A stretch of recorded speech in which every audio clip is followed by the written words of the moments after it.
सर्वस्तरतुदुर्गानि servo भद्राणि पश्यतु सर्वसद्बुद्धिमाप्नोतु सर्वत्र नन्दतु।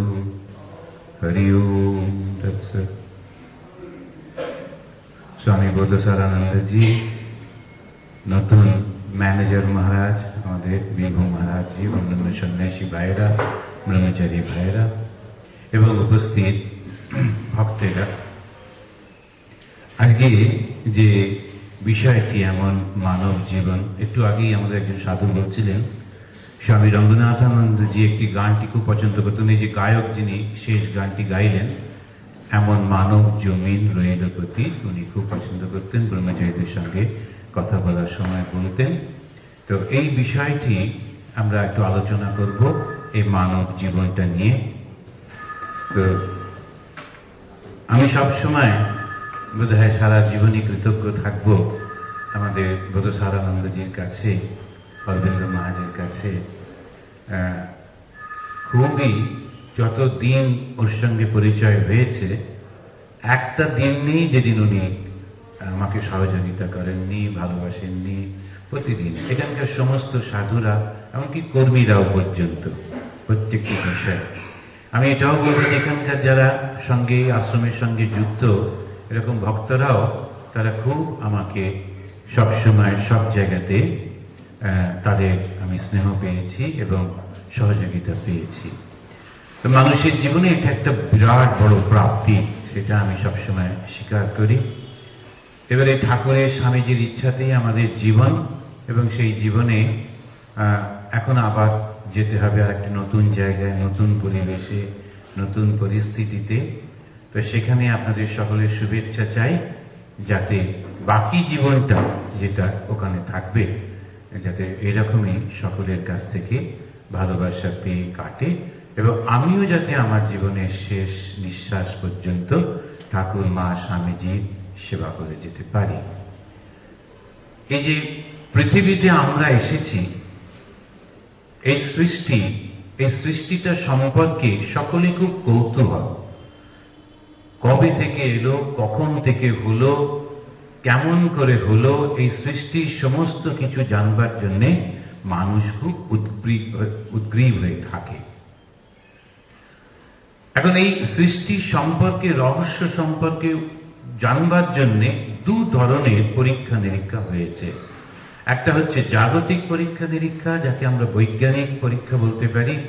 সেই বৈজ্ঞানিক অবস্থার মধ্যে দিয়ে, বিভিন্ন বিচারের মধ্যে দিয়ে, পরীক্ষার মধ্যে দিয়ে তারা একটা কতগুলো কনক্লুশন করেছেন। যেমন তারা বলছেন আর্কিয়ান বা আদি যুগের পরে প্রায় ৩৯০ কোটি বছরের সময় ব্যাকটেরিয়ার মাধ্যমে সৃষ্টি প্রথম শুরু। ৩৯০ কোটি এই বছরে আজ থেকে আগে। এরপর সেখান থেকে শৈবাল, বিভিন্ন প্রজাতি উদ্ভিদ, বৃক্ষ এবং পোকা মাকড় থেকে শুরু করে বিশাল বিশাল বিচিত্র সব প্রাণীর সৃষ্টি হয়েছে, আবার তারা বিলুপ্ত হয়ে গিয়েছে। এখন এরপরে আমরা একটু বিজ্ঞানটা দেখে নিয়ে আধ্যাত্মিক জগতের দিকে যাব।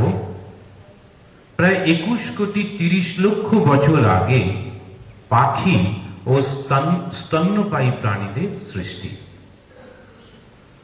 ২.৫ কোটি বছর আগে বিজ্ঞানীদের মতে মায়োসিন বা ভূতাত্ত্বিক কালের সূচনা, এবং এই সময়ের মধ্যে পৃথিবীর আদিমতম বানর জাতির সৃষ্টি।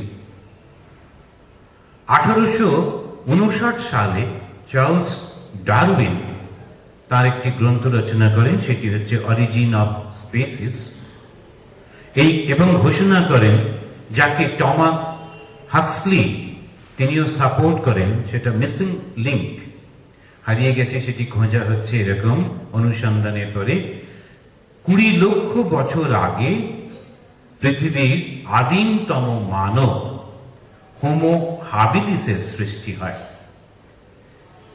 এদের মাথার খুলির মাপ ছিল ৭০০ ঘন সেন্টিমিটার। এটা খুব জরুরি, কেননা এই মাথা থেকেই সবকিছু, সেই জন্য এই মাপটি বলছি। আর হোমো ইরেস্টাক্স, এদের মাথার খুলির ছাপ ছিল প্রায় 1000 ঘন সেন্টিমিটার। তারপরে এলো হোমো স্যাপিয়েন্স, একটু একটু করে তারা প্রথমে অলমোস্ট 4 পায়ে হাঁটতো, তারপরে একটু উঠে দাঁড়াতো, আবার হাতে পায়ে হাঁটতো। এটা হোমো স্যাপিয়েন্স যারা, তারা কিন্তু ঠিক ঠিক আমাদের এই মানুষের মতো হাঁটতে লাগলো। সেটা 1450 ঘন সেন্টিমিটার তাদের মাথার মাপটা। এরাই কিন্তু বর্তমান মানুষ। এবং এই বর্তমান মানুষের এই অবস্থায় আসতে সময় লেগেছে 450,000 কোটি বছর। এইবারে সেই মানুষ এসে পৌঁছেছে। বিজ্ঞান বলছে যে আমাদের এই বিশ্ব, যেটা মহাবিশ্বের একটা অনলি 4%, এই যে আমাদের বিশ্বটাকে দেখি সূর্যকে নিয়ে, সেইটা মহাবিশ্বের মাত্র 4%। এটা সৃষ্টি হয়েছে 1370,000 বছর আগে। আমাদের এই বিশ্বে রয়েছে 10,000 কোটি গ্যালাক্সি, এবং প্রত্যেকটা গ্যালাক্সিতে আছে 25,000 কোটি নক্ষত্র। এবং এটা সৃষ্টি হয়েছিল একটা বিশাল বিস্ফোরণের মাধ্যমে। এটা বিজ্ঞান বলে গেল। এখন আধ্যাত্মিক জগৎ কি বলে সৃষ্টির কারণ হিসেবে? সেমিটিক রিলিজিয়ন, তারা বলছেন ঈশ্বর এটি সৃষ্টি করেছেন, ভগবান এটি সৃষ্টি করেছেন, এবং সৃষ্টির শুরুতে তিনি একটি মানব সৃষ্টি করলেন। আমরা যারা বাইবেলে দেখি, বাইবেলে যারা পড়ি, আমরা সেখানে দেখেছি ভগবান তিনি সৃষ্টি করছেন প্রথম দিন, দ্বিতীয় দিন, তৃতীয় দিন, এবং শেষে তিনি একটি মানব সৃষ্টি করলেন, তার নাম হলো আদম, এবং একটি নারীকে সৃষ্টি করলেন, তার নাম হলো ইভ। এই খ্রিস্টানদের এইটি হলো মূল বক্তব্য, আদম এবং ইভ থেকে এই সবটি সৃষ্টি হয়েছে। ইসলাম তারা মোটামুটি, যদি ওরা মানে না যে খ্রিস্টানিটির ছায়া, তারাও কিন্তু বলল যে প্রথম হলো আদম, এবং তার বুকের হাড় থেকে সৃষ্টি হলো হাওয়া। ওরা ইভ না বলে সে মহিলাকে ওরা বলছেন হাওয়া। আমি পরিপূর্ণ বা পুরোপুরি বলতে পারবো না, কিন্তু অনেকের কাছে শুনেছি যে যেহেতু মানুষের, পুরুষের বুকের হাড় থেকে ঈশ্বর হাওয়াকে সৃষ্টি করেছিলেন, সেই জন্যে মহিলাদের মধ্যে প্রাণ আছে বলে ইসলাম নাকি বিশ্বাস করে না। নাকি এই শব্দটা আমি ব্যবহার করছি, কেননা আমি শিওর নেই। এই যে ভাবে ইসলাম বললেন, এবং হিন্দু ধর্ম বলল যে এইটি সৃষ্টি হয়েছে কোথা থেকে? সৃষ্টি হয়েছে ব্রহ্ম থেকে। সর্বত্র ব্যাপ্ত যে চৈতন্য, তিনি একদিন বললেন একোহম বহুশ্যামহি, আমি এক, আমি বহু হব। ইচ্ছা মাত্রই এই সমস্ত জগৎ সৃষ্টি হয়ে গেল। এবং তারপরে বলছেন তদ সৃষ্টা, এই বিশ্ব সৃষ্টি করে তদেব অনুপ্রাবিশত, তিনি এই বিশ্বটা সৃষ্টি করে তার মধ্যে, এই মধ্যে প্রবেশ করছেন। এই যে বিশ্বতে আমরা দেখছি সমস্ত কাঠ, ইট, পাথর ইত্যাদি ইত্যাদি, তার মধ্যে মানুষ কিন্তু চেতনা করতে গিয়ে এলো, চৈতন্য করতে গিয়ে এলো, তখন এরা বলছেন তদ সৃষ্টা তদেব অনুপ্রাবিশত, ওই চৈতন্যই আবার এর মধ্যে প্রবেশ করেছেন। আবার আরেকটা জায়গায় বলা হচ্ছে আনন্দেব খলু ইমানি ভূতানি জায়ন্তে, এই আনন্দ থেকে তার সৃষ্টি, এই আনন্দই হচ্ছে পরম ব্রহ্ম, এখানেই তার স্থিতি এবং এখানেই তার পরম গতি, পরে এখানেই সে মিলিয়ে যাচ্ছে।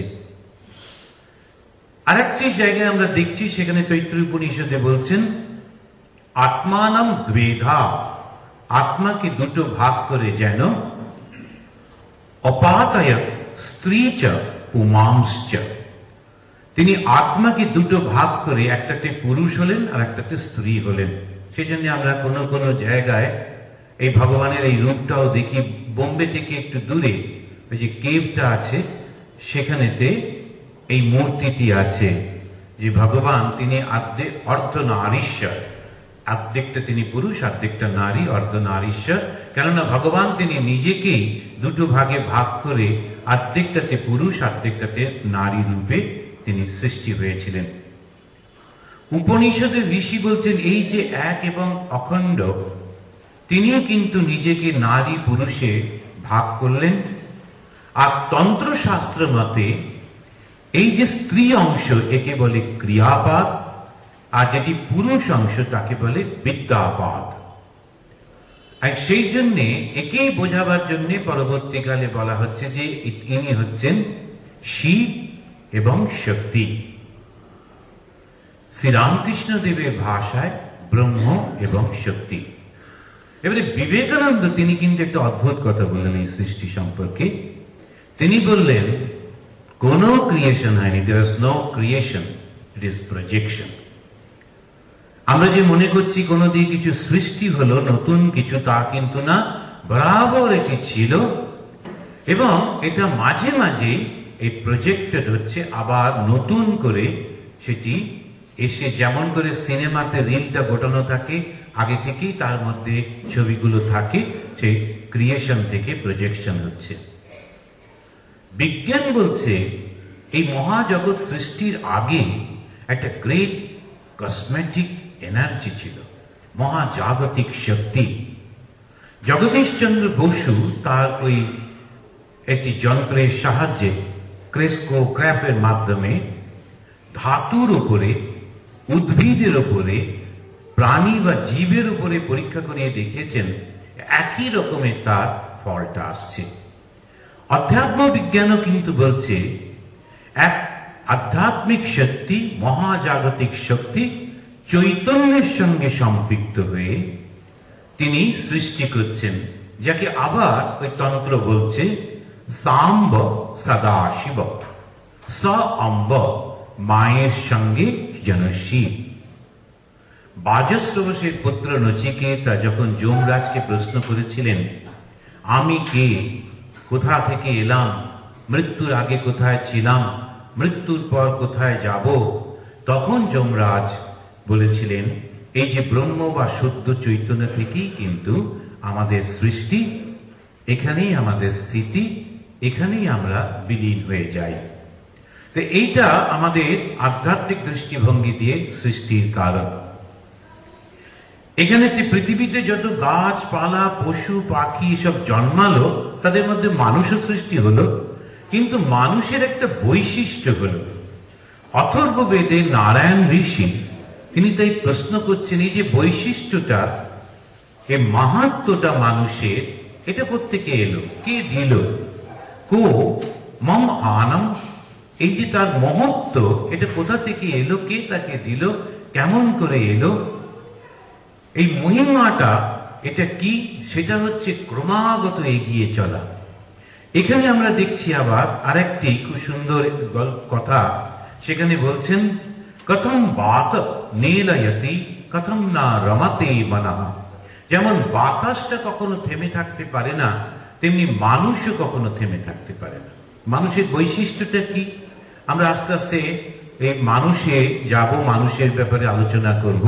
তা এই পশু পাখি অন্যান্য সমস্ত প্রাণী, তাদের মধ্যে মানুষের বৈচিত্র্য বিশিষ্টতা হচ্ছে সে থেমে থাকতে পারে না, এগিয়ে চলে, এগিয়ে চলে। একজন ঋষির তার একজন দুটি পত্নী ছিলেন, একজন ব্রাহ্মণ পত্নী, একজন শূদ্রা পত্নী। শূদ্রা পত্নীর ছেলে সে যখন তার মাকে বলল যে মা আমি বাবার কাছে বসে শিক্ষা গ্রহণ করতে চাই, মা তাকে পাঠালেন, কিন্তু ব্রাহ্মণেরা তাকে গ্রহণ করলো না, কেননা শূদ্রা নারীর সন্তান বলে। এটি একটি কাহিনী। তখন সে যখন মার কাছে ফিরে এলো, আসার পর বলল যে আমি কার কাছে তাহলে বিদ্যা শিখবো। তখন মা বললেন দেখো আমি তো এই পৃথিবীর মেয়ে, ধরিত্রীর মেয়ে, তুমি পৃথিবীর কাছ থেকে বরঞ্চ বিদ্যা লাভ করো, সমস্ত জ্ঞান রয়েছে এই প্রকৃতির মধ্যে, প্রকৃতি থেকে জ্ঞান আহরণ করো। এই পরবর্তীকালে যে শূদ্রা বা ইতরার পুত্র বিখ্যাত একটি ব্রাহ্মণ গ্রন্থ রচনা করেন, ঐতেরীয় ব্রাহ্মণ ইতর, তার থেকে তার পুত্র বলে তিনি করলেন ঐতেরীয় ব্রাহ্মণ। এই ঐতরীয় ব্রাহ্মণে একটা গল্পের মধ্যে দিয়ে তিনি বলছেন যে সমস্ত সময় এগিয়ে চলতে হবে, মানুষ যেন থেমে না যায়। পুষ্পিনৌ চরত ইয়ঙ্গে, যে চলে তার দেহ ফুলের মতো ফুটে ফুটে ওঠে। যে থেমে যায় তার নামই হচ্ছে মৃত্যু। থেমে যেও না, চলতে থাকো। ভুক্ষুর আত্মা ফলগ্রহী, আর তার আত্মা দিনে দিনে বিকশিত হতে থাকে। যত এগোবে, যত জানবে, তত তার আত্মা বিকশিত হতে থাকবে। শীরস্য সর্বে পাপ মানঃ, তার সমস্ত পাপ ঝরে পড়বে। শ্রমেণ প্রপথে হতাঃ, তার সমস্ত যে শ্রম যেটা হবে সেইটি কিন্তু তাকে অত্যন্ত ফলপ্রদ শ্রম হবে, সবকিছু সে লাভ করবে। চরৈবেতি চরৈবেতি, আমরা এই শব্দ দুটো জানি, চরৈবেতি, কিন্তু এর আগে অনেকগুলো একটার পর একটা শ্লোকের মাধ্যমে এগিয়ে চলার প্রশংসা করছেন এই ঋষি ঐতরেয় উপনিষদে। এখানে আমরা ভগবান শ্রীরামকৃষ্ণ দেবের এই কাহিনীটিও আমরা স্মরণ করতে পারি। তিনি সেই কাহিনীর মাধ্যমে বলছেন যে একজন ব্রহ্মচারী একটি কাঠু রেখে বলেছিল যে আরো এগিয়ে যাও, আরো এগিয়ে যাও। এই কাঠুরে প্রথমে গিয়ে বনের সামনের দিক থেকে ফ্যাগটস গুলোকে জোগাড় করত, তারপরে সেইটা নিয়ে এসে ওই যে কাঠে আগুন জ্বলে সেইগুলি সব শুকনো কাঠ নিয়ে এসে ওটা বিক্রি করতো, ওইটুকু পয়সা পেত। তারপরে যখন ব্রহ্মচারীর কথা শুনে ভাবলো আচ্ছা এগিয়ে একটু দেখি, এগিয়ে গিয়ে ঠাকুরের সেই গল্পে চন্দন কাঠের বন পেল, তখন আরো ধনী হলো, আরো এগিয়ে গিয়ে দেখলো যে রূপোর খনি, সোনার খনি, হীরের খনি, সে এগিয়ে যাচ্ছে। এই গল্পের মধ্যে দিয়ে, চরৈবেতি শব্দের মধ্যে দিয়ে মানুষকে বলা হচ্ছে যে তোমার মধ্যে অনন্ত শক্তি রয়েছে, সেই শক্তিটা তুমি আস্তে আস্তে নিজের মধ্যে আবিষ্কার করো। একটু পেয়েই থেমে যেও না। অনেক সময় আমরা একটু হাত দেখা শিখি, তারপরে ওইটাতেই থেমে যাই।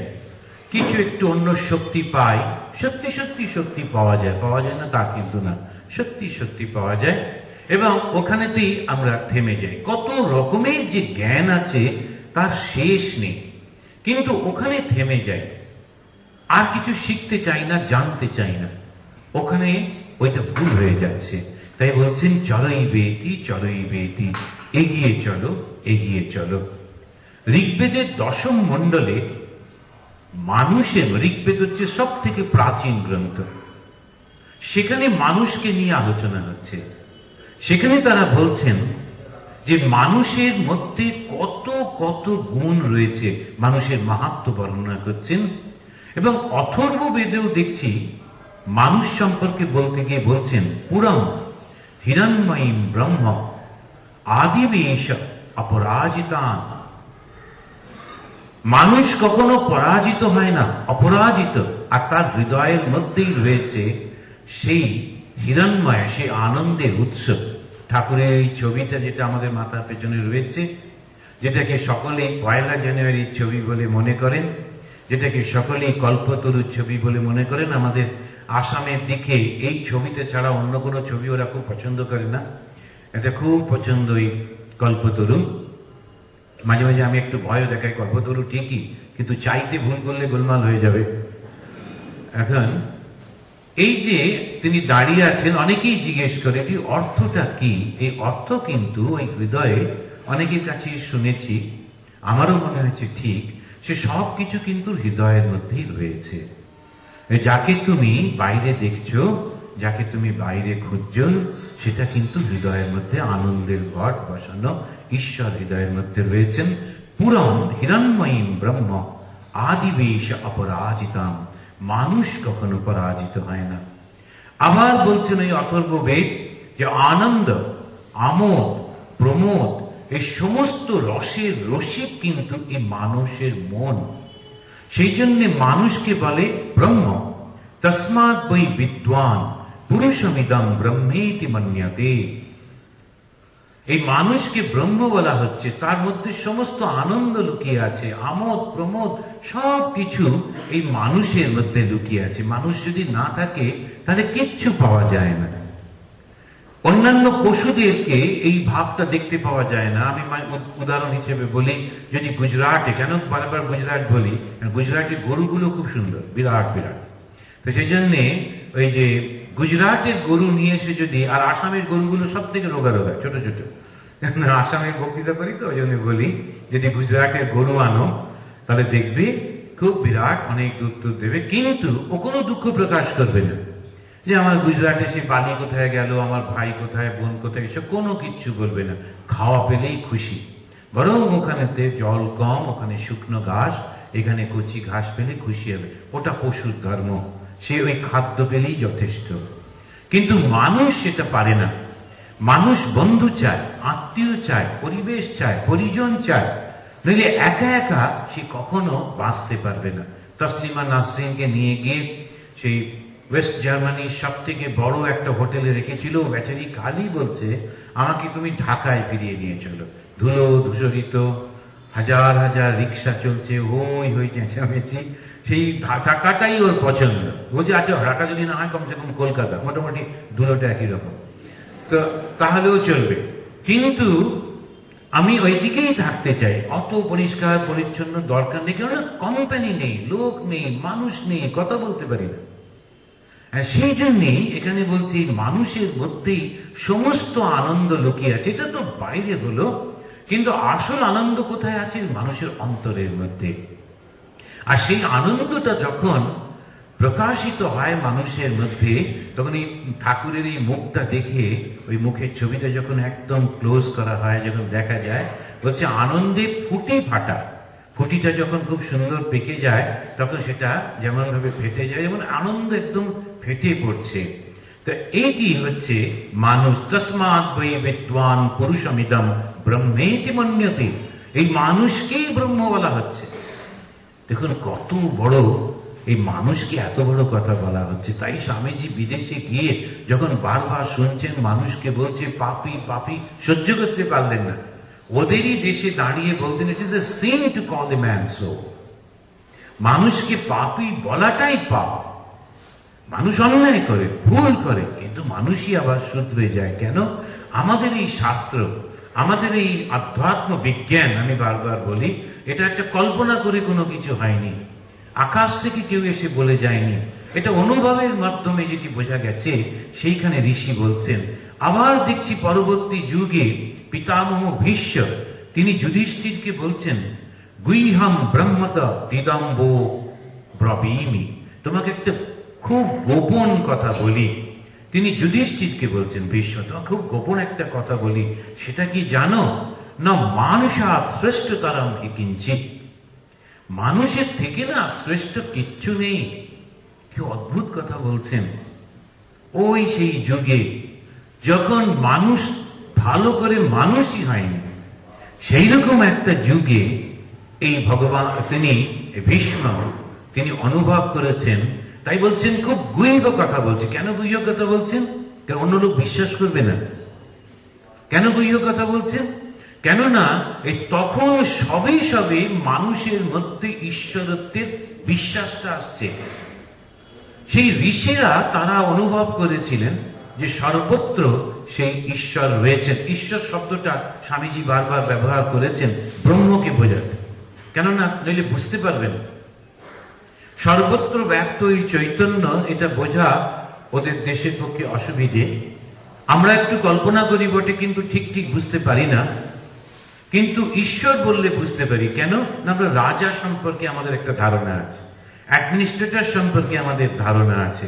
তো ঈশ্বর সম্পর্কে বুঝতে পারি, তিনি পালন করেন, সৃষ্টি করেন, রক্ষা করেন, ইত্যাদি ধ্বংস করেন। তো এইরকম একটা কল্পনা করে বলা হচ্ছে যে আমরা যখন এই ঋষিরা যখন অনুভব করেছিলেন সর্বত্র তিনি রয়েছেন, কিন্তু তখনও তারা এইটি সবার মধ্যে বলছেন না, খুব গোপন কয়েকজনের মধ্যে বলছেন। কেন? তখনকার মানুষ এটা বুঝতে তৈরি হয়নি। ভারতের এই সত্যটা অনেকদিন আগে আবিষ্কার হয়ে গিয়েছে, তবু বলতে, এই সত্যটা বলতে, অনুভব করতে তারা পারছিল না। এর অনেক পরবর্তীকালে, মাত্র এই 2012 সাল আগে যখন যীশু খ্রিস্ট এলেন, তার সেই জীবনে তিনি যখন সে ব্যক্ত করছেন বিভিন্ন জায়গায়, যে I and my father in heaven are one. ওরা বুঝতে পারলো না, এই আবার কি কথা বলছে, বলে আগে যাকে যাবে যিশুই হচ্ছে ভগবান। তারপরে যখন বললো the kingdom of heaven is within you, ওরা আরো ভুল বুঝলো, ভাবলো যাক ভালোই হয়েছে। ওরা তখন খাবার জন্য ব্যস্ত, শান্তি পাওয়ার জন্য ব্যস্ত, রোমানদের টাইরানি, রোমানদের অত্যাচার মাত্রা ছাড়া। তখন ওরা একজন মাসিয়া চাইছে যে ওদের বাঁচাবে। সেই রকম ওরা যখন ভাবলো যে তাহলে বোধহয় তিনি এসে গেছেন, সেটাই প্রচার হয়েছিল, আমাদেরকে বাঁচাবেন উনি। এবং সব সময় ওরা কল্পনা করত the land of milk and honey, এখনো ওরা বলে আমাদের সেখানেতে নিয়ে যাবেন উনি, যেখানে সমস্ত জায়গাতে আমরা শান্তিতে থাকবো। তাই তার কথাগুলো বুঝতে না পেরে পরবর্তীকালে তাকে যখন ধরা হলো, তাকে যখন ক্রুসিফিকেশনের জন্য নিয়ে যাচ্ছে, যখন যিশু বারবার বলছেন যে blessed are those who are pure in heart for they shall see God, ওরা একটু বুঝতে পারলো না, এখনো বুঝতে পারে না, এখনো ভুল ব্যাখ্যা করে। কেননা পিওর ইন হার্ট ওটা ধরতেই পারছে না। যখন উনি বলছেন লাভ দাই নেইবার অ্যাজ দাই সেলফ, আমরা সঙ্গে সঙ্গে বুঝি, ওরা বুঝতে পারছে না, কেননা ওই মনুষ্যত্ব ঠিক মতো জাগ্রত হয়নি। কিন্তু এখন ওদের আধুনিক যে শিক্ষার মধ্যে দিয়ে এইটা খুব হয়েছে। কেন? ওই স্বাধীনতা প্রিয়। তার থেকে ওরা বলছে যে মানুষের স্বাধীনতা হরণ করা চলবে না। আমাদের দেশেও এখন একটা খুব হইচই হচ্ছে, বলছে আমি যা খুশি তোমার সম্পর্কে গালি টালি দেবো, আমাদের আইপড না কি কি জায়গা, সেখানেতে তুমি খুলে ওটা দেখো, দেখে রাগটা করো, কিন্তু আমাকে বারণ করতে পারবে না, আমি বেশ করবো বলবো। এখন এরা বলছিল যে না, খারাপ কথা বললে ওগুলো বন্ধ করা হবে, বললো না আমরা যা খুশি করবো। এখন এই স্বাধীনতা দিতে হবে, স্বাধীনতার নাম এটা নয়, কিন্তু তথাপি বলে যাচ্ছে এই যে মানুষ সম্পর্কে আমরা দেখছি, তিনি বলছেন গুহ্যতর। এই শ্রীরামচন্দ্র যখন এলেন তখনও কিন্তু নিজেকে তিনি ভগবান বলে ঘোষণা করেননি, দেবতা বলে ঘোষণা করেননি, তিনি নিজে জানতেন। ঠাকুর বলছেন কয়েকজন ঋষি তারা জানত, কিন্তু ওপেনলি শ্রীরামচন্দ্রকে ভগবান বলছেন না, শ্রেষ্ঠ মানুষ বলছেন। পরবর্তীকালে যখন কৃষ্ণ এলেন, সত্য ত্রেতা দাপর যখন এসছে, তখন ভগবান কৃষ্ণ, ভীষ্ম প্রভৃতি কয়েকজন তারা বুঝতে পারছেন মানুষের মধ্যেই সে দেবত্ব আছে, ভগবান আছে। তাই কিন্তু ভীষ্ম বলছেন, তিনি বড় গলায় কিন্তু বললেন না। পরবর্তীকালে আমরা দেখব যে আমাদের কবিরা এমনি সমস্ত ছোট ছোট যে তারাই গানের মধ্যে দিয়ে বলছেন সবার উপরে মানুষ সত্য, তার উপরে নাই, ইত্যাদি ইত্যাদি, খুব বড় গলায় বলছেন। ভীষ্ম বলতে পারেননি। কেন বলতে পারেননি? কেন মানুষের মন তখন তৈরি ছিল না, মানুষের মন সেটা গ্রহণ করবার মতো অবস্থায় ছিল না। সেই জন্য কৃষ্ণ তিনি যখন সেই বিশাল রূপটা দেখালেন, সেই মধ্যে আমাদের সবাই দেখছেন, রাজসভার মধ্যে তিনি যখন দেখালেন, ওরা বলল যে এই গোয়ালার ছেলে আমাদেরকে ম্যাজিক দেখাচ্ছে, ওকে বেঁধে রাখো। বুঝতেই পারল না। আর এই অবস্থাটার জন্য তিনি বলছেন গুইহ ব্রহ্মত দিদম ও ব্রবীমি, সেটা কি না মানুষ শ্রেষ্ঠতরম কিঞ্চি। মহাভারতের শান্তি পর্বে তিনি বলছেন যে এর থেকে কিন্তু মানুষের থেকে না আর শ্রেষ্ঠ কিছু নেই। এই মহাভারতে তিনি বলবার পর আমরা দেখলাম একেবারে আধুনিক যুগে ধীরে ধীরে ধীরে ধীরে সেই যুগটি চলে যাচ্ছে, মানুষ অগ্রসর হচ্ছে, মানুষের সাধারণ মানুষের মধ্যে চিন্তা ভাবনা মনন ক্ষমতাটা বেড়ে যাচ্ছে, বিচার ক্ষমতা বেড়ে চলেছে। আর এই বিচার ক্ষমতা যত বাড়ছে, যত সেই বিচারটাকে ব্যবহার করছে, তত মানুষ শ্রেষ্ঠ হচ্ছে। সেই জন্যে আমরা তখনকার দিনে যে ছবিগুলো দেখছি, কিছুদিন আগেকার যে ছবিগুলো দেখছি, নানান রকম সুন্দর সুন্দর মজার মজার কাহিনীগুলোর মধ্যে, যেখানেতে আমরা দেখছি যে যে শিখেদের প্রথম গুরু নানক, তা তিনি যখন দেখছেন যে ব্রাহ্মণরা আরম্ভ করে জল দিচ্ছে, তিনি বলেন কাকে জল দিচ্ছ এইভাবে তোমরা? বললো আমাদের স্বর্গে যারা পূর্বপুরুষ ওদেরকে জল দিচ্ছে। উনি জলটা ছেটাতে শুরু করলেন। তার বলছে কোথায় জল দিচ্ছ? বলছে না আমার ওই যে ক্ষেত আছে সেই ক্ষেতে জল দিচ্ছ। ক্ষেতটা কোথায়? ওর পাঞ্জাবে। বলে এইখানে যে তুমি হরিদ্বারে জল ছেটাচ্ছ, পাঞ্জাবে খেতে গিয়ে পড়বে? তোমার জলটা যদি আকাশে যায়, স্বর্গে পৌঁছয়, কেন পাঞ্জাব যাবে না? পাঞ্জাব তো কাছাকাছি। আর এই যে তিনি বলছেন তার কারণ হচ্ছে বিচারটা করতে বলছেন। জল দেওয়াটা ব্যাপার নয়, সত্যি সত্যি নয়, কিন্তু শ্রদ্ধাটা, এই বিচারটা আসছে। शराब पीने दे जाफर को मस्जिद में बैठकर, এই যে আমাদের সেই একজন বলছেন যে তিনি আমাকে, অবশ্য কথাটা আমাদের পক্ষে খুব অস্বস্তিকর, যে সে মসজিদে বসে বসে মদ খাচ্ছিল, যখন তাকে বলছে এখানে তো আল্লাহর জায়গা, তুমি কেন এখানে মদ খাচ্ছ, তখন সে বলছে জাফর বলে একজন, शराब पीने दे जाफर को मस्जिद में बैठकर, वरना ये जगह बता जहां खुदा ना हो। এমন একটা জায়গা বলে দাও যেখানে ভগবান নেই। আমরা দেখছি পরবর্তীকালে এই সমস্ত বিচারটা কিন্তু খুব সুন্দর এসে যাচ্ছে মানুষের মধ্যে। এই স্টেপটা দেখতে হবে কেমন করে মানুষ অগ্রসর হয়ে যাচ্ছে। চরই বেতি, চরই বেতি। একদিন মানুষ মনে করতো আর একটা মানুষকে যদি বলি দিতে পারি তাহলে আমি সব লাভ করব। এই এখনো পর্যন্ত কিছু কিছু মানুষের মধ্যে ধারণা আছে, যদি একটা শ্রেষ্ঠ মানুষকে বলি দিতে পারি, তখন সেই বলি দেওয়ার পর তার রক্তটা যদি গায়ে মাখা যায়, তখন তার সমস্ত গুণগুলো আমার শরীরের মধ্যে এসে যাবে।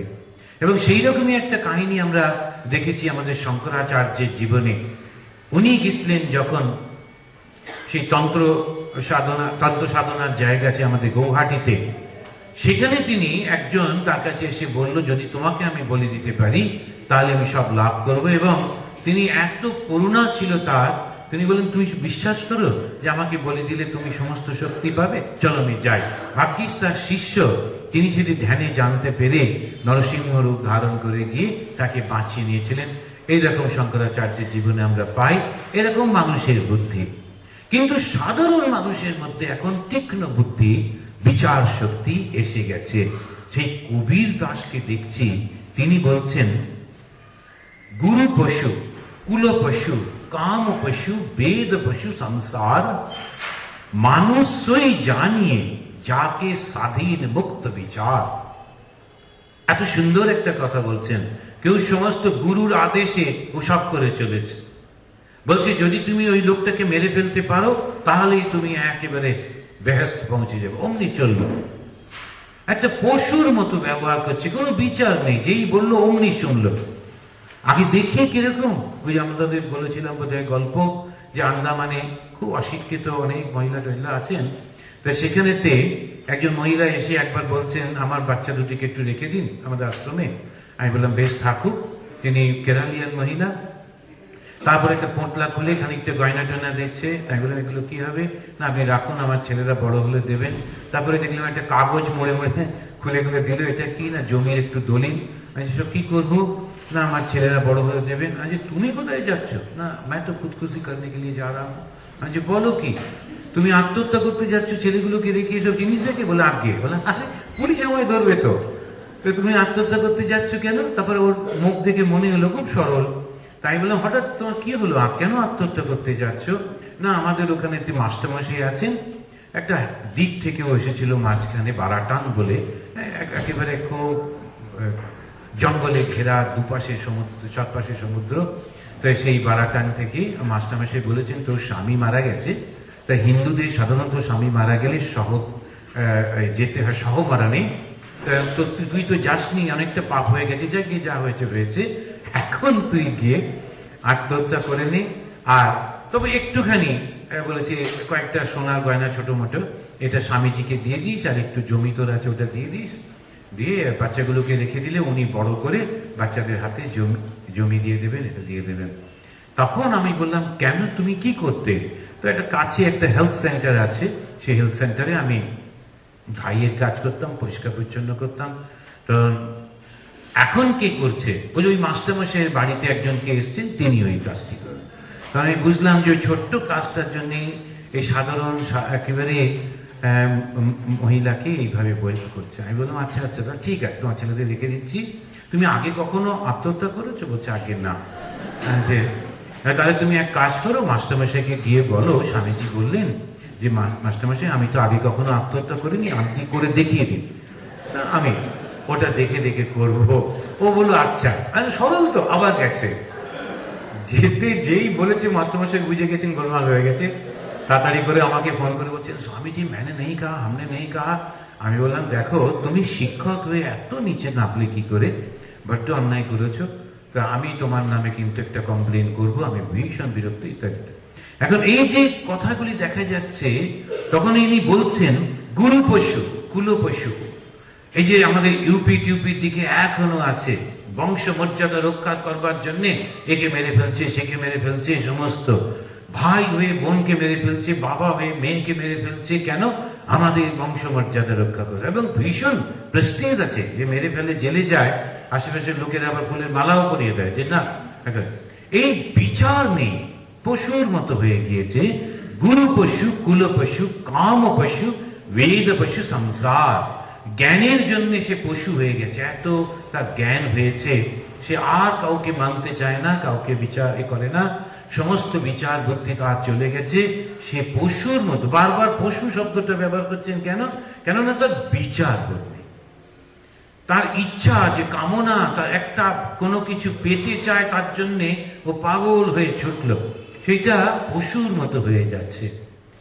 আপনি শুনলে অবাক হবেন, একজন ডাক্তারবাবু আমাদের সঙ্গে গেছিলেন এই এবার আমি যে গেছিলাম পরশুদিন সাগর দ্বীপে, সেখানে খুব ভালো ডাক্তার একজন, তিনি এমডি।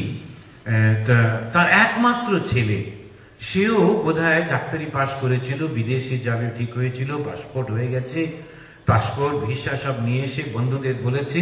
ওই পরীক্ষাতে অন্য বন্ধুরা পাশ করতে পারেনি, তারা বলে আয় সেলিব্রেট করি, বলে সেলিব্রেট করবার নামে ওকে নেশা করে টরি ওকে মেরে ফেলে ছাদ থেকে ফেলে দিয়েছে। ঘরে 3 জন বন্ধু। কেন?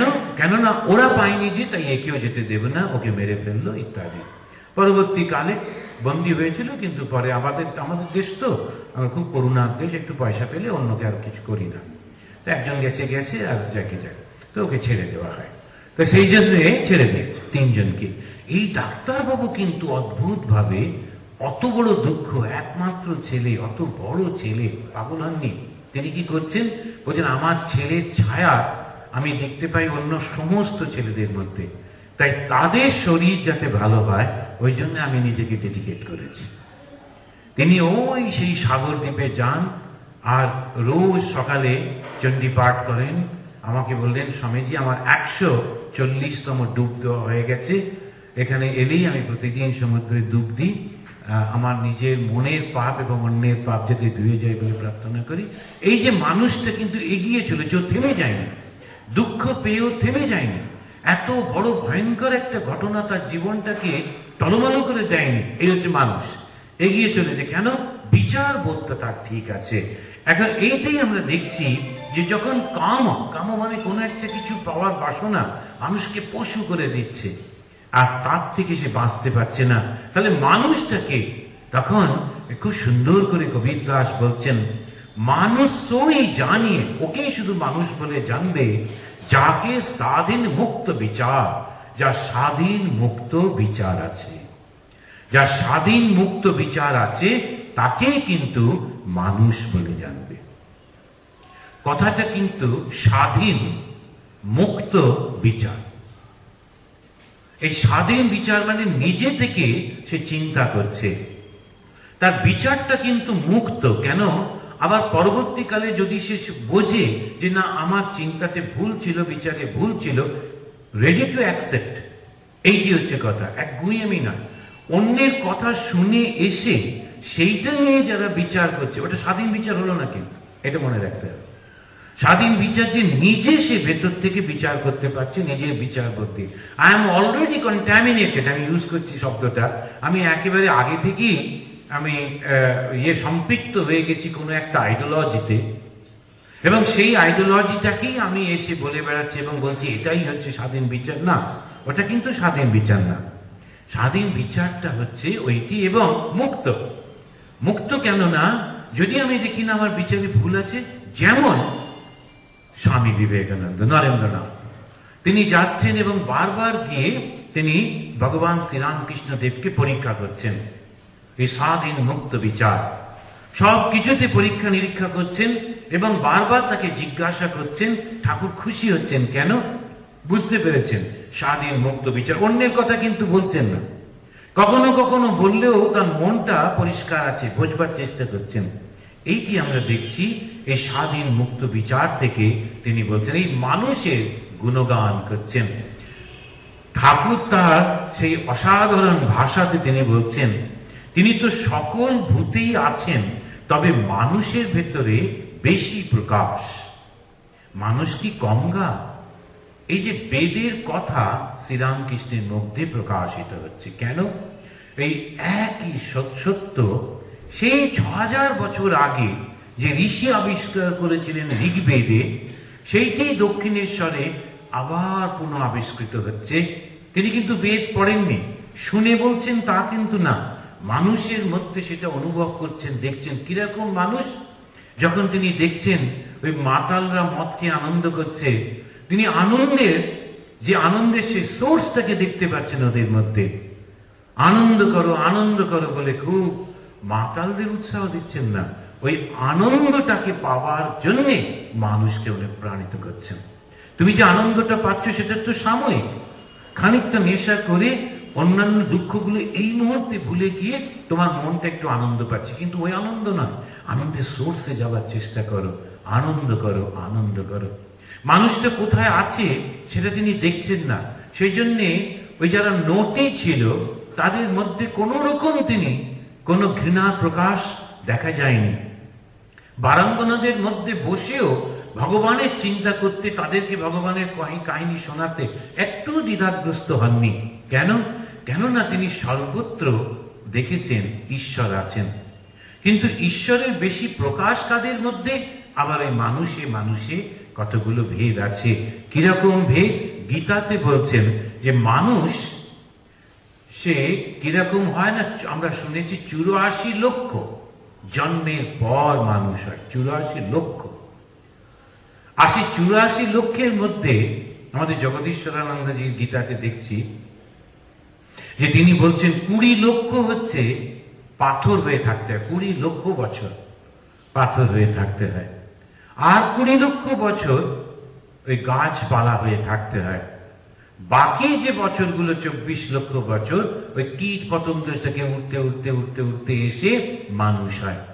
কিন্তু প্রথম মানুষ জন্ম আর পশুর জন্মের মধ্যে পার্থক্য থাকে না, সেই জন্য কিছু কিছু মানুষের মধ্যে আমরা ভয়ঙ্কর পশুত্বের প্রকাশ পাই, হিংস্র প্রকাশ দেখি।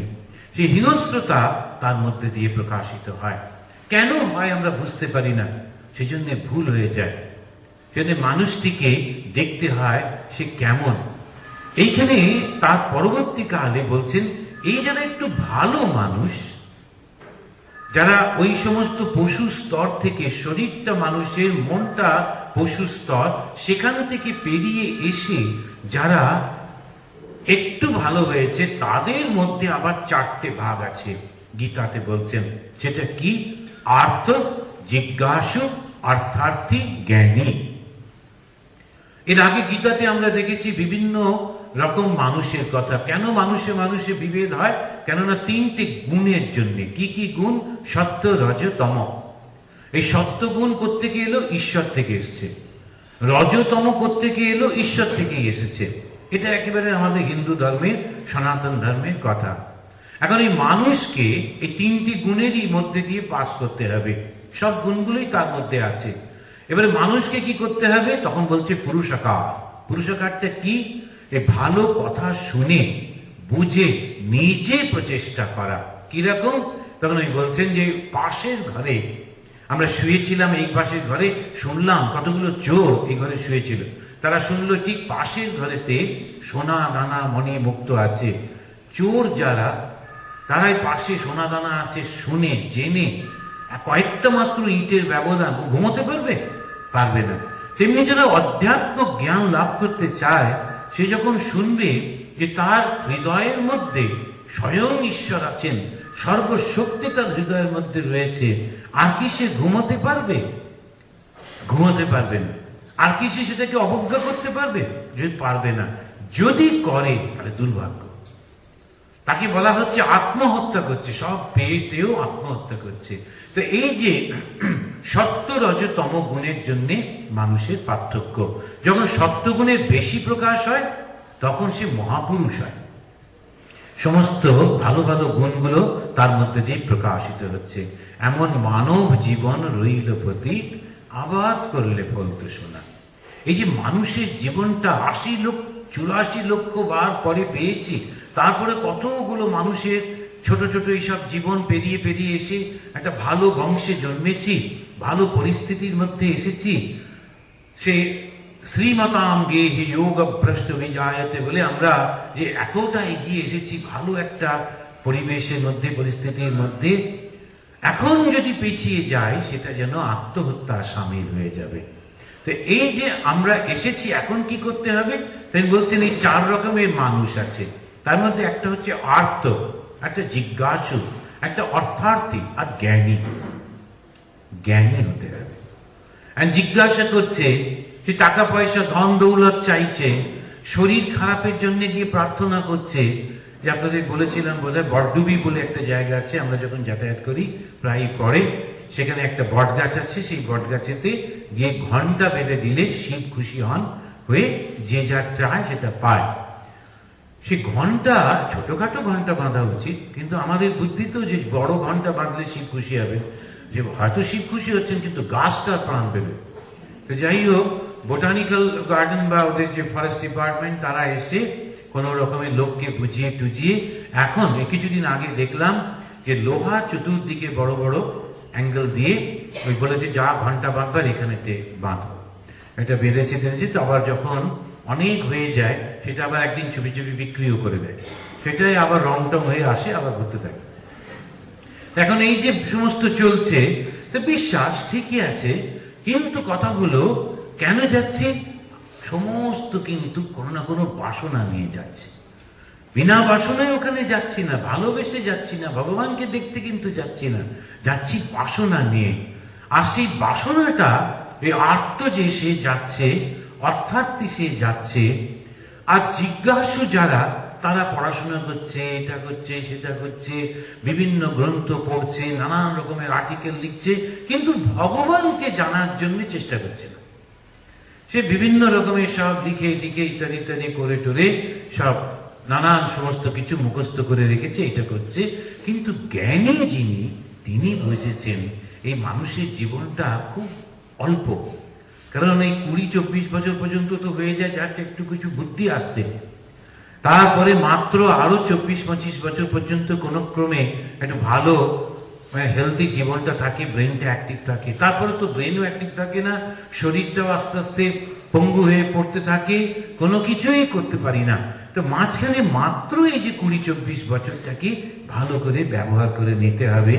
সেই মানব জীবন, এমন মানব জীবন এটা নষ্ট না হয়। শ্রীরামকৃষ্ণ বললেন এই মানুষ 4 রকমের। কিরকম?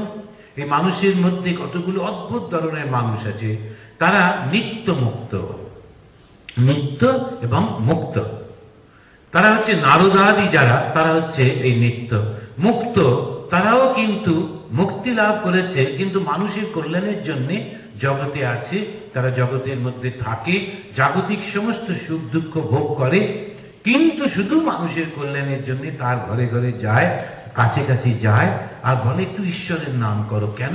তারা নিজেরা বুঝেছে যে এতে ভালো হয়।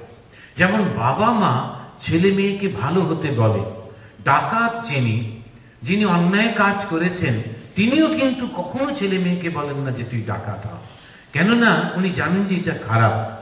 সেই জন্য তারাও চায় যে ওরা একটু ভালো হোক। ওই এক্সপিরিয়েন্সের মধ্যে দিয়ে যারা যাচ্ছেন, আর 2টো পুরুষ আছেন, মানুষ আছেন, পুরুষ বলবো না, তারা কি না মুমুক্ষু আর বদ্ধ। এই যে মুমুক্ষু যারা, এরা মুক্তির ইচ্ছা করে। আজকে 31 ডিসেম্বর, আগামীকাল থেকে আর একটা বছর শুরু হবে। এখন সমস্ত জায়গায় লোকেরা দেখলাম এটিএম এ লাইন পড়ে গেছে, সব পয়সা তুলছে। কেন? গিয়ে এটা খাবে সেটা খাবে, হই হই করবে, কেন বছর শেষ হয়ে যাচ্ছে। রোজই কিন্তু দিন একটা করে শেষ হয়ে যায়। তথাপি আজকে একটা বিখ্যাত দিন, আমাদের কিছু আগেই শুনছিলাম চতুর্দিকে দারুণ জোরে জোরে মাইক বাজছিল। আমি বললাম যা, আমাদের মানুষ টানুষ সব গেল, এখন যা জোরে মাইক বাজছে, এখন বোধহয় একটু টায়ার্ড হয়ে থেমেছে, আবার শুরু করি রাত্রি 12টা থেকে। এখন এই যে হই হই করছি আমরা 31 তারিখ, কেন না সেলিব্রেট করছি। কি সেলিব্রেট করছি? মৃত্যু। আমরা একটা কদম মৃত্যুর দিকে এগিয়ে গেলাম, ওটা বুদ্ধি নেই, ওটা বুঝতে পারছি না। একটা বছর আমাদের চলে গেল, কিন্তু কেউ কি জিজ্ঞেস করলাম আমি কোথায় ছিলাম আর কোথায় পৌঁছেছি, কোথায় আছি? কিছু জিজ্ঞেস করলাম না, কিন্তু কিছু জানতে চাইলাম না, বরং আরো বেশি করে আমি খারাপের দিকে চলে যাচ্ছি। এই যারা মুমুক্ষু ওরা কিন্তু ছুটে ছুটে আসছে, আজকে রাত্রি থেকেই গিয়ে লাইন দেবে ওই সেই কাশীপুরে উদ্যানবাটিতে গিয়ে তারা লাইন দিয়ে দাঁড়িয়ে থাকবে ঠান্ডার মধ্যে। কোন ক্রমে বয়স্ক মহিলা, বয়স্ক পুরুষ মানুষ, আর মানুষ জায়গাটাও ভালো নয়। আমরা তো ওইরকমই তো, যে মানুষের যত কষ্ট হয় আমাদের খুব তত আনন্দ হয়, যে সেটা যখন আশেপাশের লোকেরা কখনো পরিষ্কার পরিচ্ছন্ন করে না, তার মধ্যেও কিন্তু মানুষগুলো দাঁড়িয়ে থাকে। কি না একবার গেট খুললে ওখানে যাব, আর সেই রাত্রি 2টো থেকে 3টে থেকে তারা লাইন দিয়ে গিয়ে যখন পৌঁছলো, যেই ঠাকুর ঘরে ঢুকলো, আমরা যখন ব্রহ্মচারী ছিলাম আমরাও করতাম, এবং প্রবল উৎসাহে আমরা বলতাম এগিয়ে চলুন এগিয়ে চলুন। আর বলতো বাবা রাত্রি 3টে থেকে লাইনে ছিলাম, 3 মিনিট তো দাঁড়াতে দাও। কিন্তু উপায় নেই, কেননা পেছনে এত ভিড়, আমরা এগিয়ে যান বলতাম। ঠিক তখন বুঝিনি কথাগুলো, এখন মনে হয় সত্যি তো। ঠাকুর কেন যাচ্ছে না, প্রথম দিনটা সকাল বেলায় ভগবানকে প্রণাম করে আমার দিনটা যেন, বছরটা যেন শুরু হয়, জীবনটা যেন শুরু হয়। এই হচ্ছে মুমুক্ষু। এদের জন্যেই কিন্তু ভগবানের অবতরণ। এই ভগবান আসছেন, এসে বারবার স্মরণ করিয়ে দিচ্ছেন মানুষের জীবনটা কিন্তু সব থেকে মূল্যবান, নষ্ট করে ফেলো না। আর যত তুমি এগিয়েছ এদিক ওদিক দেখো না। সেজন্যে যদি শান্তি পেতে চাও মা, তাহলে নিজের দোষ দেখো, কারো দোষ দেখো না। জগৎটা তোমার আপন। কি অদ্ভুত সব কথা বলছেন।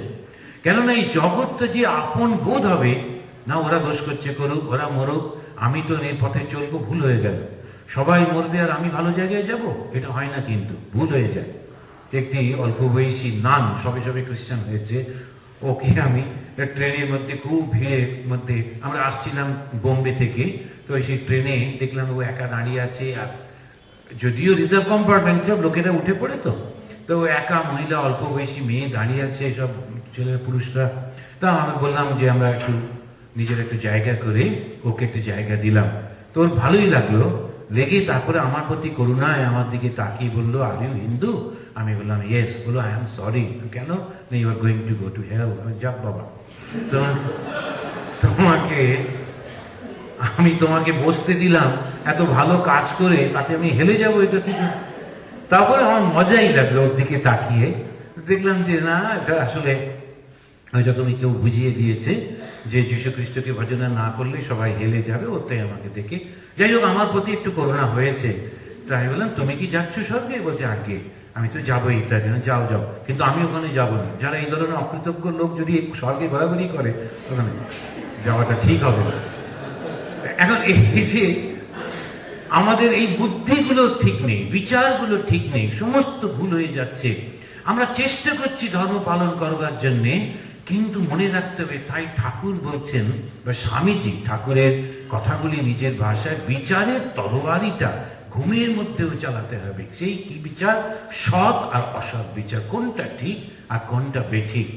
আমি এইটার জন্যেই ভগবানের এই মূল্য, তিনি এবারে এসে অবতীর্ণ হয়েছেন। অবতীর্ণ হয়ে তিনি শক্তির জাগরণ করছেন। জীবনের প্রথম যখন তিনি তপস্যা করছেন, ভগবান স্বয়ং মানুষের রূপে আবার তপস্যা করছেন। তপস্যা মানে কি?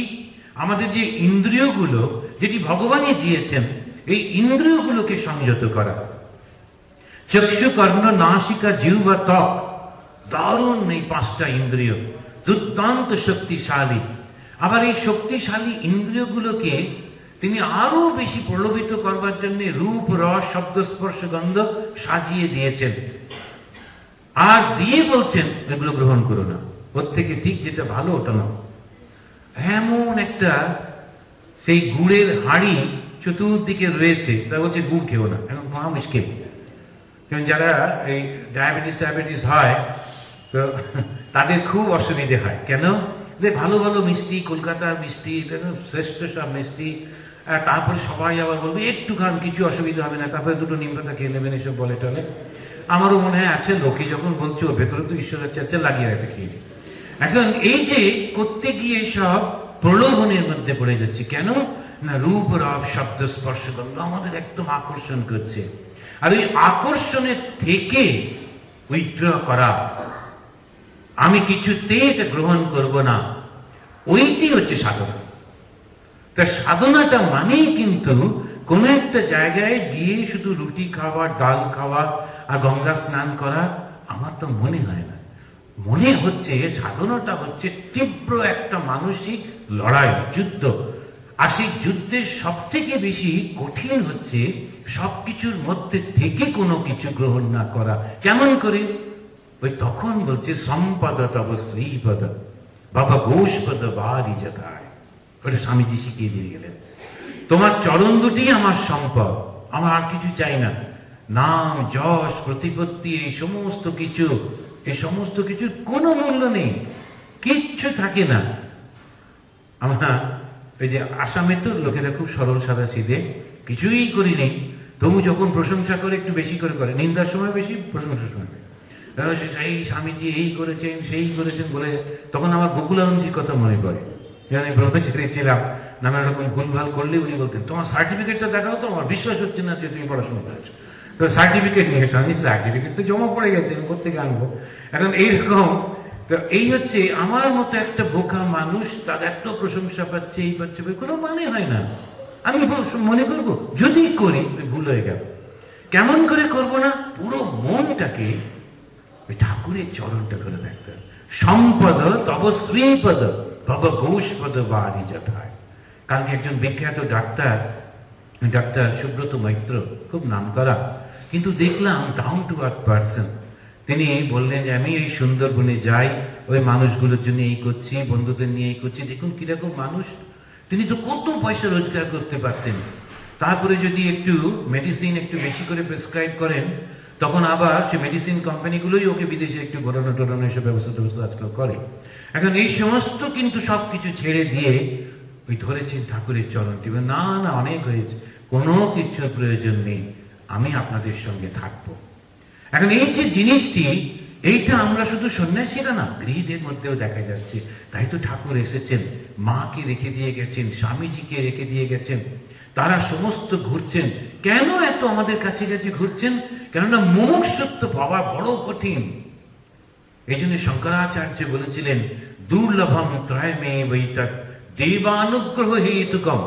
বলেই বললেন মনুষ্যত্বম, এই যে সেই মনুষ্যত্ব পাওয়া, মানুষের জন্ম পাওয়া, তার মধ্যে চেতনা পাওয়া, তার মধ্যে সেই জ্ঞানটা পাওয়া, এটা ভীষণ কঠিন। মুমুক্ষুত্বম আরো একটু উপরে। ভালো মানুষ তো হলো, কিন্তু ভালো মানুষ হলেও হবে না যে আমি কারোর ক্ষতি করব না, আমি মিথ্যে কথা বলছি না, ওটা একটা ভালো মানুষ হলো, কিন্তু ভালো মানুষ হলেও হবে না। ভগবানকে চাইতে হবে। ভালো মানুষে থেমে গেলে হবে না। আমি তো কিছু করিনি, কারোর কোনো নিন্দা করিনি, কোনোদিন চুরি করিনি, নিজের মতো জীবন কাটিয়েছি, অবসর সময়ে কবিতা লিখেছি। তবে হ্যাঁ, ওই কবিতা পড়াতে গিয়ে লোকে একটু কষ্ট দিয়েছি, সেটা যাকে, ওইটুকু ছাড়া আর কিছু করিনি। আমাকে দেখলেই লোকে একটু পালিয়ে যেত, এখন কবিতা লেখা ছেড়ে দিয়েছি। তো ওই সমস্ত কথাবার্তা এগুলো কোনো হবে না, এই ভালো মানুষে হবে না। সেই জন্যই মুমুক্ষুত্ব একটা অদ্ভুত ব্যাপার। সেটা না ভেতর থেকে সবসময় একটা কান্না পাওয়া, হতাশা আসা, একটা মনে হচ্ছে এই তো দিনটা চলে গেল, কালকেই তো হয়তো প্রাণটা বন্ধ হয়ে যাবে। এই চতুর্দিকে সমস্ত শুনি, চোখের সামনে দেখছি আত্মীয় স্বজন পরিচিত এইসব মুখগুলো হারিয়ে যাচ্ছে, চলে যাচ্ছে। আমি যে কোনো দিন চলে যেতে পারি, কিন্তু আজও ভগবানকে পেলাম না, আজও জানতে পারলাম না যে আমি কে, আজও জানতে পারলাম না আমার সৃষ্টির উৎসটা কে, আজও জানতে পারলাম না মৃত্যু পর আমি কোথায় যাব। এই যে একটা তীব্র বাসনা, সেটা একদম ছটফট করতে থাকে, ওই হচ্ছে মুমুক্ষুত্ব। মুক্তির জন্য ইচ্ছা। যীশু খ্রিস্টকে তার একজন শিষ্য বলেছিলেন কেমন করে ভগবানকে ডাকতে, বলে চলো স্নান করে আসি। তো যেই স্নান করতে নেমেছে, জলে ডুব দিয়েছে, অমনি ওপর থেকে মাথাটা চেপে ধরেছে জলের মধ্যে, হাত পাক করছে, একদম শেষ অবস্থায় ছেড়ে দিয়েছেন। দিয়ে অনেকক্ষণ হাওয়া করে যখন শ্বাস নেবার পর, তা বলেন ওই জলের মধ্যে শ্বাস পাওয়ার জন্যে, একটু অক্সিজেন পাওয়ার জন্য কিরকম হচ্ছিল, বলে আরে হচ্ছিল মানে কি, প্রায় গিয়েছিলাম, ভীষণ একটা অবস্থা হয়ে গেছিল। ওই রকম দম বন্ধ করা যদি অবস্থা হয়, মনুষ্যত্বম মুমুক্ষুত্বম আর মহাপুরুষ সমশ্রয়, এই মহাপুরুষের সমস্ত্রয় লাভ করবার জন্য আপনি দেখুন, এই যে জায়গাটা আমরা বসে আছি, অদ্বৈত আশ্রম, একটা বিরাট আদর্শ নিয়ে এই আশ্রমটা সৃষ্টি হয়েছে। কি না, সবার মধ্যে ঈশ্বরকে দর্শন করব, এই হচ্ছে অদ্বৈত। দুই না, এককে দেখব, আমি সবার মধ্যে এককে দেখব। ওই জন্যই আশ্রমটা হয়েছে।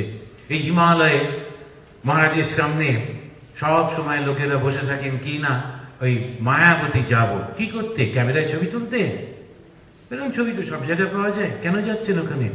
সুন্দর ব্যবস্থা করে দিয়েছেন বলে শুনেছি গেস্ট হাউসে, কিন্তু গিয়ে কি মনে হচ্ছে কোথায় এসেছি? কেন হিমালয়?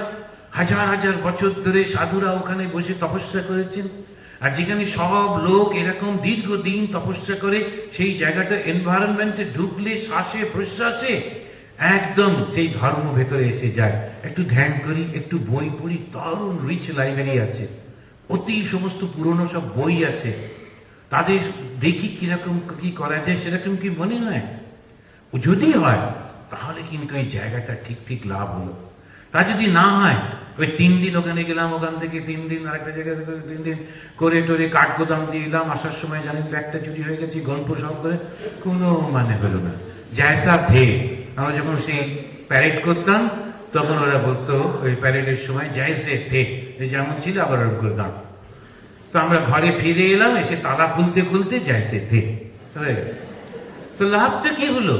এই মায়াবতীতে যখন যাচ্ছেন, বা যেখানে আমরা মুমুক্ষুত্ব, এই শব্দটা বললে চলবে না, each and every place, every moment we should utilize, এমন মানব জীবন এটা যেন নষ্ট না হয়ে যায়। আর এই সাধু সঙ্গ, এখান থেকে কত যে বই বেরোয়, কত বই যে ছড়িয়ে পড়ছে, ভাবা যায় না। কত বড় যে সেবা হচ্ছে, ভাবা যায় না। বহু জায়গাতে আমরা মানুষকে সেবা করি, সমস্ত আশ্রমগুলো সেবা করে, লঙ্গর খানা, সবাই আসো, খাও, চলে যাও, কোনো অসুবিধে কিছু নেই। সমস্ত যত আমাদের ওই ইয়েগুলো রয়েছে, গুরুদ্বারা রয়েছে, কোনো লঙ্গর খানা আছে, যাও, গিয়ে বসে পড়ো, বাস খেয়ে নাও, চলো। After that what? কেন খেলাম বুঝতে পারলাম না, যে খাওয়ালো সেও বুঝলো না, যে খেলো সেও বুঝলো না, চললো। এখন এই যে জ্ঞানটাকে ছড়িয়ে দেওয়া হচ্ছে, কেন? ওই বইগুলো যাচ্ছে, ওইগুলো পড়ছি, সাধু সঙ্গ হচ্ছে। তাই ঠাকুর বললেন সাধু সঙ্গ, তারপরে বললেন নির্জন বাস। এই সাধু সঙ্গের পরেই কিন্তু এই নির্জন বাসটা অত্যন্ত জরুরি। আমাদের নরোত্তম নগরে ওখানে যে মানুষগুলো, তাদেরকে আমি জিজ্ঞেস করেছিলাম তোমাদের ভাষায়, যে আমি রাস্তাতে যখন গেট তৈরি করব, সেখানে একটা এরকম ভাবে লোক দাঁড়িয়ে থাকবে, নকতে চেহারা, ওই লোকাল চেহারা, সে বলছে নমস্তে। তোমাদের ভাষাতে নমস্তে শব্দটা কি? অনেক মাথা চুলকে টুলকে, ওদের মধ্যে যিনি গ্র্যাজুয়েট, তিনি আগে মন্ত্রীও ছিলেন, বললেন নমস্তে বলে কোনো শব্দ আমাদের ভাষায় নেই। সে কি নমস্তে করেন না? বলে আমরা তো আগে মাথা কাটতাম, মাথা নোয়াবো কি করতে? আগে লোক দেখলে কেউ কাছাকাছি এলে মাথাটা কেটে নিলাম, তাকে নমস্কার বলার কোনো চান্সই নেই। সুতরাং নমস্তে শব্দটাই আমাদের ভাষার মধ্যে নেই।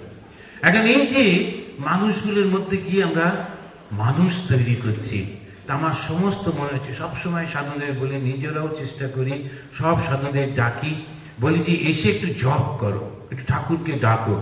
কেননা এনভায়রনমেন্ট তৈরি করতে হবে, কোনো উপায় নেই, কখনো ছিল না। সুন্দর পরিবেশ, প্রাকৃতিক সৌন্দর্য সুন্দর, কিন্তু মানসিক সৌন্দর্য, আধ্যাত্মিক সৌন্দর্য যাকে বলে, সেই ভাবটা ওইটি তৈরি করতে হবে। সেই জন্যে চেষ্টা হচ্ছে এই সাধু সঙ্গ, তারপরে নির্জন বাস, সৎ অসৎ বিচার। এই বিচারটা খুব বড় ব্যাপার। একজন মানুষ এসে একটু কিছু বললো, অমনি তার উপর রাগ করলাম, কেন দেখি না ও কেন হঠাৎ রেগে গেল। এই সৎ অসৎ বিচারটি খুব বড় জিনিস। তারপরে একেবারে শেষে গিয়ে ঠাকুর বলছেন প্রার্থনা। প্রার্থনাটা কখন হয়? যখন বিশ্বাস হয়, যখন জানি ভগবান আছেন। তা না হলে তার আগে প্রার্থনা কিন্তু হয় না। তবু ঠাকুর শেখাচ্ছেন। একজন এসে বলছে আমার তো বিশ্বাসই নেই ভগবানে। বলছেন বেশ, তো তাহলে তুমি বলো, হে ঈশ্বর যদি তুমি থাকো তাহলে আমার এই প্রার্থনাটা শোনো, তাহলেও হবে। প্রার্থনার অমোঘ শক্তি, জানেন, প্রার্থনার অমোঘ শক্তি। মা প্রার্থনা করে আমাদের এই সঙ্গ সৃষ্টি করেছেন। তিনি প্রার্থনা করছেন যে ঠাকুর, আমাদের এই ছেলেগুলো যারা তোমার নাম করে বেরোবে ঘর থেকে, তাদের যেন থাকা খাওয়ার কষ্ট না হয়, তারা যেন মাথা গোঁজার ঠাঁই পায়, আর তারা যে আশ্রম করে থাকবে এমনি আশেপাশে গৃহ ভক্তরা তারা ওখানে আসবে এবং একটু শান্তি পেয়ে তারা ভগবানের নাম শুনে শুনে যাবে। তো এই মানব জীবন আমরা যেন নষ্ট না করে ফেলি। আপনাদের উপদেশ দিচ্ছে না, আমি নিজেকেই বলছি। প্রায় টাইম হয়ে গেল, আশেপাশে সব চুলগুলো দেখলেই বুঝতে পারছি সাদা হচ্ছে, তার বেশি সময় নেই। এখন এই যে মানব জীবন, এটা যেন নষ্ট না হয়ে যায়, আর নষ্ট করতে দেব না কিছুতে। কিভাবে জানেন? স্বামীজি বলছেন, জীবে প্রেম করে যেই জন, সেই জন সেবিছে ঈশ্বর। এত সোজা সাধনা শিখিয়ে দিয়ে গেছেন। আশেপাশে যত মানুষ আছে তাদেরকে একটু ভালোবাসতে হবে। কিরকম ভাবে? স্বামীজির এই কথাটা আমাকে খুব অদ্ভুত লেগেছে। এই অরুণাচলে যাবার পর থেকেই আমার এই মাথায় ঢুকছে। সেটা হচ্ছে, উনি বলছেন মাতৃদেব ভব, পিতৃদেব ভব, এসব তোমাদের শেখানো হয়েছে। আমি তোমাদের শেখাচ্ছি দরিদ্র দেব ভব। তারপরে শব্দটা অদ্ভুত, মূল